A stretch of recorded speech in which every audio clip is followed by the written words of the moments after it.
Hello total friends. दोस्तों आज की मूवी में बात करेंगे द कूबो की।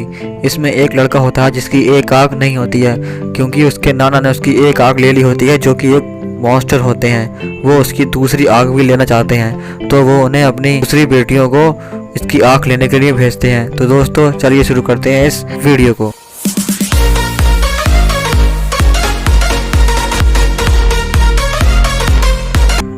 कहानी शुरू होती है समंदर में, जहाँ पर एक औरत नाव में बैठ के जा रही होती है। तभी सामने से एक पानी की बड़ी लहर आती है, तो वो अपने जादू से इस लहर को बीच में से तोड़ कर देती हैं। तभी वो आगे बढ़ रही होती हैं, तो पीछे से एक लहर आती है और उन्हें डुबा देती है। फिर हम देखते हैं कि वो पानी में नीचे गिर जाती हैं और उनके सिर में चोट लग जाती है और वो किनारे पर आ जाती हैं। थोड़ी देर बाद हमें पता लगता है कि उनके पास एक थैला होता है जिसमें उनका बेटा होता है, जिसका नाम कूबो होता है।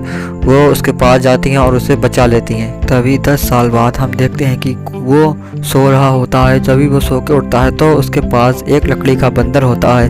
तभी कूबो उठकर खाना बनाता है। वो अपनी मॉम को उठाता है और दोनों साथ में खाना खाते हैं। तभी कूबो मॉम को बाहर बिठा देता है और उनसे कहता है कि ये देखो मॉम, ये क्या हमारे डैड हैं हांजू। तभी वो उनसे कहता है कि मैं गांव जा रहा हूँ लोगों को कहानियां सुनाने, और वो वहां से चला जाता है। तभी कूबो एक गांव में पहुंचता है, जहां पर एक बूढ़ी दादी होती है जो उससे कहती है कि कूबो आज कौन सी कहानी सुनाओगे। तो कूबो उनसे कहता है कि आज मैं तुम सबको अपने पापा की कहानी सुनाऊंगा कि कैसे वो बहुत बहादुर इंसान थे। तभी कूबो अपना सितार बजाता है, जो कि एक जादू सितार होता है। तभी आसपास के सारे लोग इकट्ठे हो जाते हैं। कूबो उन लोगों को बताता है कि कैसे उसके डैड ने बड़ी मेहनत से उन जादुई अस्त्रों को ढूंढा, जो कि एक तलवार और एक कवच और एक हेलमेट थे। उन्होंने अलग अलग तरह के जादुई जानवरों को मारा और आखिर में हांजो की फाइट होती है मून किंग से, लेकिन शाम होने की वजह से वो फाइट हो नहीं पाती और कूबो अपने घर लौट जाता है अपनी मॉम के पास, और वो कूबो को उसके पिता की और कहानियां सुनाती हैं। थोड़ी देर बाद वो लोग खाना खा के सो जाते हैं, लेकिन कूबो नहीं सोता। थोड़ी देर बाद कूबो देखता है कि उसके कागज हवा में उड़ने लगते हैं। तभी वो देखता है कि उसकी मॉम सपने में कुछ देख रही होती है। तभी वो अपनी मॉम को उठाता है और उनसे कहता है कि मॉम क्या सब कुछ ठीक है। अगली सुबह हम देखते हैं कि गांव में एक फेस्टिवल हो रहा होता है। तभी वो बूढ़ी दादी कूबो को बुलाती हैं और उससे कहती हैं कि कूबो, मुझे ये दिन बहुत अच्छा लगता है कि हम लोग वहाँ पर रखे लैंपों को नदी में छोड़ते हैं और अपने से दूर लोगों को याद करते हैं, उनकी आत्माओं से बातें करते हैं। तो कूबो कहता है कि मैं भी अपने पापा से बात कर सकता हूँ। तो वो दादी कहती है कि हाँ तुम भी कर सकते हो। तभी कूबो अपनी कहानी पूरी करने के लिए खड़ा होता है और वो अपनी कहानी पूरी कर देता है। तभी शाम को वो सोचता है कि क्यों ना मैं भी अपने पापा से बात करूं। कूबो गांव के एक कब्रिस्तान में पहुंचता है, जहां पर और भी लोग होते हैं जो कि अपने पूर्वजों को याद कर रहे होते हैं। तभी कूबो एक तरफ जाता है और एक पत्थर पर कागज का बनाया हुआ लैंप रखता है और अपने पापा से बात करने की कोशिश कर रहा होता है। तभी हम देखते हैं कि शाम हो रही होती है। तभी कूबो की मॉम जो कि ध्यान लगा रही होती है, तभी उन्हें सपना आता है कि उनकी बहनें कूबो पर हमला करने के लिए आ रही होती हैं। तभी हम देखते हैं कि रात हो जाती है और कूबो की आंटियां उस पर हमला करने के लिए आ जाती हैं। इन्हें देखकर कूबो डर जाता है। वो वहां से गांव की तरफ को भागता है और वो दोनों भी उसके पीछे आ जाती हैं। तभी कूबो नीचे गिर जाता है और वो दोनों उस पर हमला कर रही होती हैं। तभी कूबो की मॉम जो कि वहां पर आती हैं और अपने सितार से जादू की एक लहर निकालती हैं। कूबो अपनी मॉम को गले लगा लेता है, तो पीछे से वो दोनों कहती हैं कि बहन 11 साल बाद मिले हैं, मिलकर अच्छा लगा। तभी कूबो की मॉम जादू से कूबो के पीठ पर हाथ रखती हैं और कूबो के पर निकल आते हैं और उससे कहती हैं कि कूबो तुम्हें यहाँ से दूर जाना होगा। कूबो उड़ के जा रहा होता है तो वो अपनी मॉम का एक बाल तोड़ लेता है। कूबो की मॉम अपनी पूरी शक्ति से उन दोनों पर हमला करती हैं और वहाँ पर एक जोरदार धमाका होता है, जिसमें कूबो की मॉम की डेथ हो जाती है। अगले शॉट में कूबो एक बर्फ की जगह पर होता है, जहाँ पर एक अजीब सा मंकी होता है, जिसे देखकर कूबो डर जाता है। वो मंकी बोल रहा होता है तो मंकी कूबो के पास आता है कि मुझे तुम्हारी मदद करनी है, चलो मेरे साथ। लेकिन कूबो मना कर देता है। आखिर में कूबो उसके साथ जाने के लिए राजी हो जाता है। थोड़ी देर बाद रात हो जाती है और तूफान भी आ रहा होता है। तभी मंकी उससे कहती है कि चलो आज की रात यहीं पर रुक जाते हैं। कुबो चुपचाप बैठा होता है, वो उस मंकी को देख रहा होता है। तो वो मंकी कहती है कि क्या तुम्हें कुछ पूछना है? तो कुबो कहता है हाँ मुझे बहुत कुछ पूछना है। लेकिन मंकी कहती है तो एक ही सवाल पूछो। तो कुबो कहता है कि तुम कौन हो? तो वो मंकी उकरू बैठ जाती है और उससे कहती है कि अब कुछ याद आया? तो वो कहता है अरे हाँ तुम तो मेरी लकड़ी की मंकी हो, मैं तो तुम्हें मिस्टर मंकी कहता था। लेकिन वो मंकी कहती है कि मैं एक फीमेल हूँ, तुम्हारी मॉम ने आखिरी जादू मुझे जिंदा करने में लगा दिया। तभी वो मंकी कुबो को एक सूप पीने के लिए देती है, लेकिन वो सूप बिल्कुल ही बेकार होता है। तो वो मंकी कहती है कि तुम्हारी सुरक्षा मेरी जिम्मेदारी है, अगर खाओगे नहीं तो ताकत कैसे आएगी। तभी कुबो को चुपचाप वो सूप पीना पड़ता है। तभी कुबो अपनी मॉम का बाल देख रहा होता है, तो मंकी उससे बाल ले लेती है और उसे कुबो के हाथ में बांध देती है और कहती है कि ये तुम्हारे मॉम की निशानी है, इसको हमेशा अपने पास रखना। तभी कुबो सो जाता है। सुबह को जब कुबो उठता है तो मंकी उससे कहती है कि ये देखो तुम्हारा खिलौना क्या कर रहा है। तो कुबो उससे कहता है इसका नाम हांजो है, ये हमें कुछ बता रहा है। तो हांजो उन्हें इशारों से अपने पीछे आने को कहता है। वो लोग उसके पीछे पीछे जाते हैं। तभी हम देखते हैं कि कुबो मूर्ति पे खड़ा होता है। तभी अचानक उसे कोई नीचे खींच लेता है। उसके पीछे मंकी भी जाती है, वो उस पर हमला कर रही होती है। तभी कुबो कहता है रुक जाओ मंकी, ये तो सिर्फ एक बीटल है। तो बीटल कहता है मुझे माफ़ कर दो, मुझे कुछ याद नहीं है। परसों पहले मुझे श्राप दिया गया था जिसकी वजह से मैं इस अवस्था में फंस गया हूँ। मुझे अब भी हल्की हल्की झलकें दिखाई देती हैं, शायद मैं कोई योद्धा हूँ। तो कुबो कहता है क्या तुम हांजो को जानते हो? तो बीटल कहता है हाँ शायद मैं उसके लिए काम करता था। तो कुबो कहता है कि मैं हांजो का बेटा हूँ। तो बीटल कहता है तब तो तुम भी मेरे मालिक हुए, मैं आज से तुम्हारी रक्षा करूंगा, तुम्हारे जन्म तक तुम्हारी सेवा करूंगा। तभी मंकी कहती है कि तुम में ऐसी क्या खास बात है जो हम तुम्हें अपने साथ ले लें। तभी बीटल अपना तीर उठाता है और एक ही जगह पे बहुत सारे तीर मार देता है, जिसे देखकर मंकी हैरान रह जाती है और कहती है ठीक है तुम आ सकते हो हमारे साथ।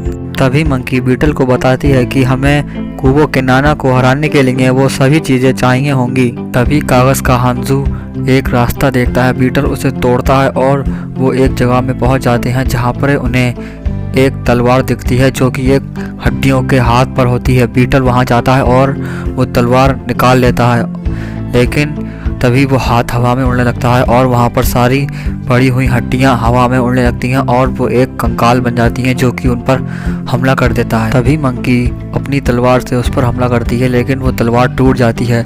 तो मंकी कहती है कि ये असली तलवार नहीं है। तो कागज का हांजू इशारा करता है कि असली तलवार उसके सर में है। तभी बीटल अपने तीरों से उस पर हमला करता है, लेकिन तीरों का उस पर कोई असर नहीं होता। वो मॉन्स्टर मंकी को पकड़कर ऊपर फेंक रहा होता है, लेकिन मंकी उसकी सिर पर लगी तलवारों को पकड़ के चेक करती है कि कौन सी तलवार असली है, लेकिन उसे कोई ऐसी तलवार असली नहीं मिलती। तभी कुबो अपना जादू सितार बजाता है, जिससे उसकी कागज सारे चुड़िए बन जाते हैं जो कि उस मॉन्स्टर का ध्यान भटकाते हैं। लेकिन कुबो का पैर एक लकड़ी में आ जाता है और वो गिर जाता है। तभी वो मॉन्स्टर उसे पैर से कुचल रहा होता है कि बीटल वहाँ पर आ जाता है और वो अचानक से उड़ने लगता है। तभी कुबो कहता है कि क्या तुम उड़ सकते हो? तो बीटल कहता है हाँ लगता तो है। तभी वो उसे उड़ाकर उस मॉन्स्टर के सिर पर रख देता है। कुबो मॉन्स्टर के सर से तलवार निकालता है। जैसे ही वो तलवार निकालता है वो मॉन्स्टर की आंखें बुझ जाती हैं और सारा एरिया तबाह हो जाता है। बीटल उन दोनों को अपने साथ उड़ा के बाहर निकाल देता है। उधर कुबो तलवार से खेल रहा होता है, तो मंकी कहती है उसे रखो और जाकर सितार बजाओ। तभी कुबो वहाँ चले जाता है, तो मंकी और बीटल आपस में लड़ रहे होते हैं कि तुम अभी अभी उड़ना सीखे हो, जरा ध्यान से उड़ो। तभी मंकी कहती है कि अब हम इस नदी के पार कैसे जाएंगे। तभी कुबो उधर सितार बजा रहा होता है। तभी वहाँ पर सारे पत्ते उड़ने लगते हैं और वो पत्ते उड़कर एक बोट बना देते हैं, जिसे देखकर बीटल कहता है अरे विकट बहुत कर रहे। वो लोग उस नाव में बैठकर समुद्र पार कर रहे होते हैं। रास्ते में वो लोग मछली पकड़ते हैं और उन्हें खा रहे होते हैं। तभी शाम होने लगती है। मंकी ऊपर जाके देखती है तो एक बहुत बड़ा तूफान आ रहा होता है। वो नीचे आकर कुबो से कहती है कि हमें जल्द ही किनारे पर पहुंचना होगा। अगले सीन में हम देखते हैं कि कुबो की आंटियों को बर्फ में कुबो का एक कपड़ा मिल जाता है और वो दोनों अलग अलग हथियारों के पास पहुंच जाती हैं। एक जाती है कवच के पास और एक जाती है हेलमेट के पास। उधर बहुत तेज तूफान आया होता है। तभी कुबो कहता है कि मेरी माँ ने मुझे कहानी सुनाई थी कि समुद्र के नीचे एक आँखों का बगीचा है, उसके अंदर ही कवच मिलेगा। लेकिन वो मंकी मना कर देती है, लेकिन तब भी कुबो पानी में कूद जाता है। कुबो के पीछे मंकी भी कूद रही होती है, लेकिन कुबो की आंटी पीछे से जंजीर लगाती हैं और उस मंकी को खींच लेती हैं। उस मंकी के काफ़ी चोट लग जाती है, लेकिन वो दोनों आपस में लड़ते हैं। उधर कुबो पानी में कूदता है तो उसे कवच दिखता है, वो उसे पहन लेता है। तभी उसके पीछे से अचानक एक बहुत बड़ी आँख आती है जो कि उसे हिप्नोटाइज करती है और उसकी रूह को अपने कब्जे में करने की कोशिश करती है। उधर मंकी और कुबो की आंटियाँ फाइट कर रहे होते हैं। तभी अचानक पानी में से बीटल बाहर निकलता है तो मंकी कहती है कि कुबो नीचे पानी में है, जाओ उसकी मदद करो। तभी बीटल फौरन नीचे चला जाता है। तभी मंकी कुबो की आंटी को जंजीर में पकड़ लेती है, लेकिन वो उसको छुड़ा लेती है और मंकी अपनी तलवार लेने के लिए आगे भागती है तो कुबो की आंटी जंजीर से उस पर हमला करती है और उसे खींचती है, लेकिन मंकी अपने साथ तलवार भी लेकर आती है और उस पर हमला कर देती है और कुबो की आंटी वहीं पर मर जाती है। तभी कुबो पानी के अंदर होता है। अचानक उसे सपना आता है कि वो लकड़ी का मंकी और कोई नहीं उसकी अपनी मॉम है, लेकिन वो कुछ कर नहीं पा रहा होता है। तभी अचानक पीछे से बीटल आता है, वो अपने तीर से उस बड़ी सी आग को फोड़ देता है और कुबो को पानी से बाहर ले आता है। पानी से बाहर आने के बाद मंकी जो कि कुबो की मॉम होती है वो उसे गले लगा लेती हैं। थोड़ी देर बाद वो बोट अपने आप ठीक होने लगती है और कुबो होश में आ जाता है। वो उनसे कहता है कि मॉम, तो मंकी कहती है हाँ मेरे बच्चे, तुम ठीक तो हो ना। वो लोग किनारे पर पहुंच जाते हैं। कुबो अपनी मॉम को देख रहा होता है। तभी वो कहती हैं कि तुम्हें कुछ पूछना है। तो कुबो कहता है कि मॉम मुझे आप सब कुछ सच बताएं शुरू से। तो कुबो की मॉम कहती है तो सुनो, 11 साल पहले मैं तारों से नीचे आई थी तुम्हारे पापा यानी हांजू को मारने के लिए।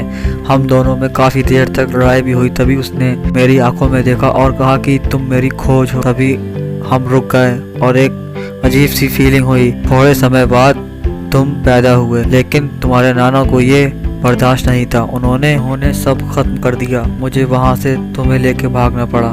तो कुबो कहता है कि नाना जी मुझसे इतनी नफरत क्यों करते हैं। तो कुबो की मॉम कहती है कि वो तुमसे नफरत नहीं करते, वो तो बस तुम्हें अपने जैसा बनाना चाहते हैं। तभी कुबो अपनी मॉम के गले लगता है और सो जाता है। कुबो की मॉम की चोट लगी होती है तो बीटल कहता है कि तुम मर रही हो। तो कुबो की मॉम कहती है कि मेरा जादू खत्म हो रहा है, मैं बस कुछ दिनों के लिए और यहाँ पर हूँ, फिर मैं यहाँ से चली जाऊंगी। तभी बीटल कहता है कि मैं हमेशा उसके साथ रहूंगा। उधर कुबो सो रहा होता है। वो सपने में एक बूढ़े आदमी के पास होता है जो कि उसे बताता है कि वो हेलमेट कहाँ पर है।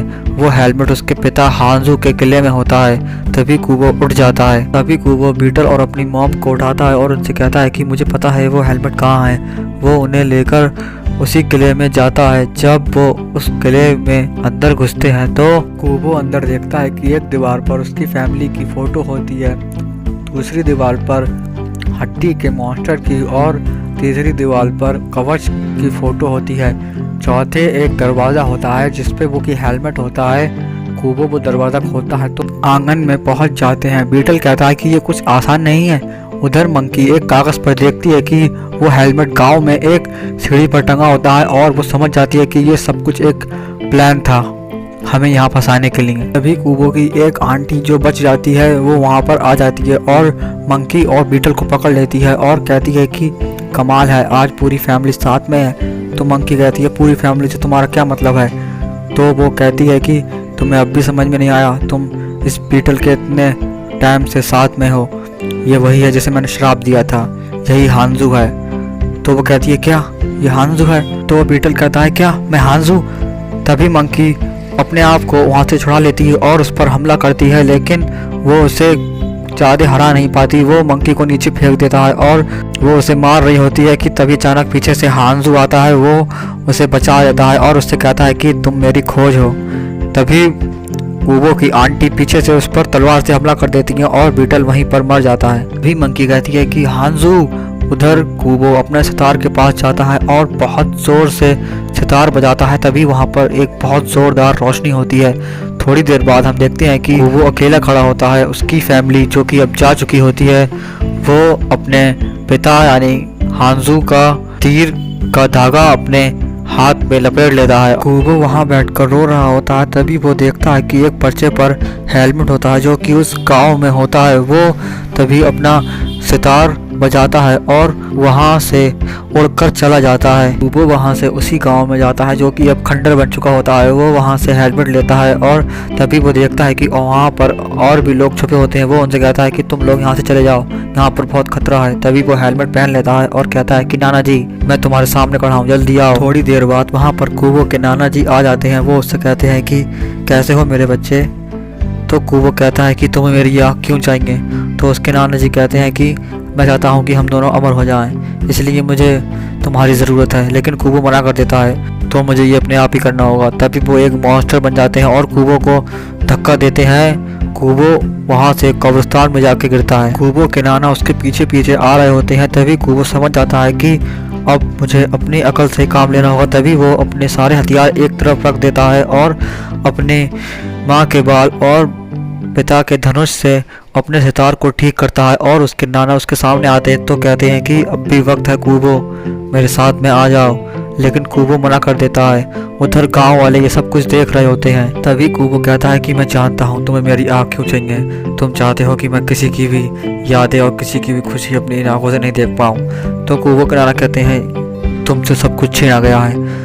तो कूबो कहता है कि नहीं, वो सब मेरी यादें हैं। तभी कूबो सितार बजाता है और आसपास की सारी आत्माएं कूबो के साथ हो जाती हैं। कूबो एक शील्ड बनाता है जिसमें वो लोग अंदर होते हैं। तभी कूबो के नाना उसे तोड़ने की कोशिश करते हैं। तभी कूबो कहता है कि बस बहुत हो गया नाना जी। तभी कूबो एक आखिरी बार अपने सितार पे हाथ मारता है और एक बहुत जोर की लहर निकलती है। तभी हम देखते हैं कि कूबो के नाना जो कि अब एक आम इंसान बन गए होते हैं, वो सब कुछ पिछला भूल गए होते हैं। तो वो कूबो से कहते हैं कि बेटा मैं कौन हूँ और यहाँ क्या कर रहा हूँ। तभी कूबो कहता है कि आप मेरे नाना हो। तो वो बूढ़ी दादी कहती है कि हाँ तुम इस बच्चे के नाना हो, तुम एक बहुत अच्छे आदमी हो।